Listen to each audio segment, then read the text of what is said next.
ધ્રાંગધ્રા નગરપાલિકા દ્વારા શહેરી વિસ્તારમાં દબાણ હટાવો ઝુંબેશ હાથ ધરવામાં આવી.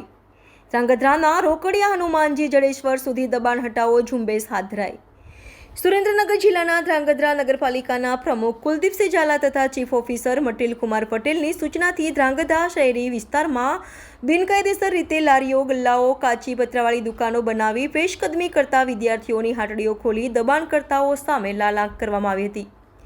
ધ્રાંગધ્રા ચીફ ઓફિસર તેમજ નગરપાલિકાની ટીમ દ્વારા ધ્રાંગધ્રા શહેરી વિસ્તારના રોકડિયા હનુમાનજી સર્કલથી લઈ જડેશ્વર સુધી તમામ રસ્તા ઉપર આવતા નાના મોટા ગલ્લાઓ, લારીઓ દૂર કરી દબાણ હટાવવાની કામગીરી હાથ ધરવામાં આવી હતી.